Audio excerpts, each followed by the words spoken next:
시청자 여러분 반갑습니다. GTN80 뉴스 권선호입니다. 시청 전에 멸방제작교회 채널과 GTN80TV의 채널의 구독과 좋아요 그리고 알림 설정까지 부탁드리겠습니다. 더 재미있는 이야기, 더 다양한 주제, 다양한 이야기로 찾아뵙겠습니다.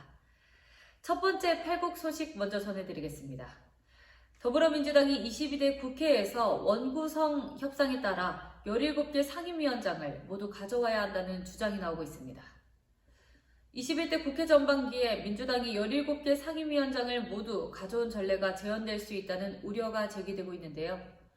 17일 정치권에 따르면 민주당 의원들은 22대 국회 상임위원장을 모두 확보해야 한다고 주장하는 것으로 확인됐습니다. 김태년 민주당 의원은 이날 BBS 라디오 전영신의 아침 저널에 나와 이론상으로 보면 168석이 넘어가는 순간 모든 상임위는 그냥 한 당이 다 가져도 된다.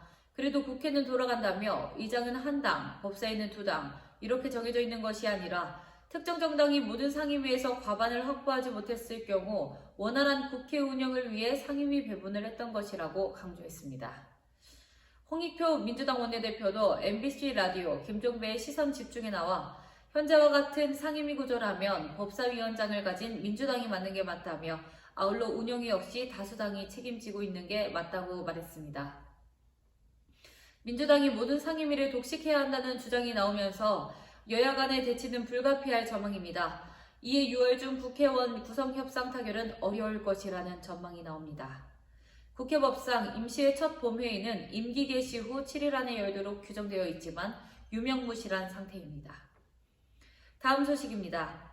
정부가 의료 공백 상황에서 지역과 필수 의료 분야에서 일할 시니어 의사 모집에 나섰습니다. 17일 정부와 의료계 등에 따르면 최근 보건복지부는 국립중앙의료원에서 시니어 의사지원센터의 문을 열었습니다. 센터는 대학병원 등에서 근무한 경험이 많은 퇴직의사 혹은 퇴직을 앞둔 의사들이 지역이나 필수 의료 분야나 공공의료기관에서 계속 근무할 수 있도록 지원하는 사업을 맡게 됩니다. 앞으로 센터는 필수 의료 분야 진료 연구 경험이 있는 시니어 의사를 현장에서 적극적으로 활용할 수 있도록 의사 모집과 인력풀 구축 관리, 그리고 의료기관 연계 및 지역 필수 의료 교육 등을 수행합니다. 복지부는 대한의사협회와 국립중앙의료원과 함께 사업을 하고 있었으나 실효성을 높이기 위해 센터를 개원했다며 비활동 5060 의사만 4천여 명이고 상반기 기준 대학병원 퇴직 의사는 130여 명으로 파악하고 있다고 밝혔습니다. 다만 정부와 정치권에서 추진 중인 의정대화의 난항이 이어지고 있는 만큼 사회적 협의까지는 갈 길이 멀다는 평가가 나옵니다. 정부가 대통령직 속 의료개혁 특별위원회를 추진하고 야당이 국회 차원 특위 구성을 제안했으나 의사단체들은 의료개혁 전면 재검토를 요구하면서 대응하지 않고 있는 상황입니다. 다음 소식입니다. 해병대 최상병 사건 수사위협 의혹을 받고 있는 이종섭 전 국방부 장관 측이 최상병 특검 논란을 잠재울 수 있는 유일한 해법은 고위공직자 범죄수사처, 즉 공수처의 수사와 결정이라며 공수처의 신속한 조사를 재차 촉구했습니다. 이 전 장관의 변호인은 김재훈 변호사는 17일 이러한 내용을 담은 의견서를 공수처에 제출했다고 밝혔습니다. 김 변호사는 공수처의 피고발인 이 전 장관에 대한 추가 조사가 필요하다며 신속히 일정을 잡아줄 것을 강력히 요청한다. 성실하게 조사에 임하겠다며 이같이 말했습니다. 지난달 27일에도 이 전 장관 측은 직무상 권한에 따라 정당하게 업무를 처리했고 어떠한 위법도 저지른 적이 없다는 취지의 의견서를 공수처에 내면서 신속한 수사와 결정을 촉구한 바 있습니다. 이틀 뒤 이 전 장관은 주 호주 대사에서 물러났습니다. 김 변호사는 의견서에서 이 전 장관이 호주 대사직에서 물러난 건 명예회복을 위해 불가피한 선택이었지만 공수처는 지금까지 아무런 연락이 없다며 공수처의 수사방기 탓인지 정치권에서는 특검 필요성까지 제기되고 있다고 언급했습니다.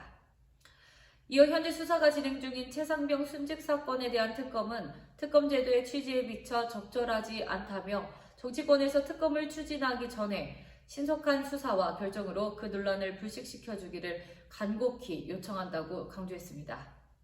또 국회와 국민들이 신뢰하지 못하는 수사기관은 그 존재할 이유가 없다며 공수처는 왜 여전히 함고와 수수방관으로 일관하느냐 비판했습니다.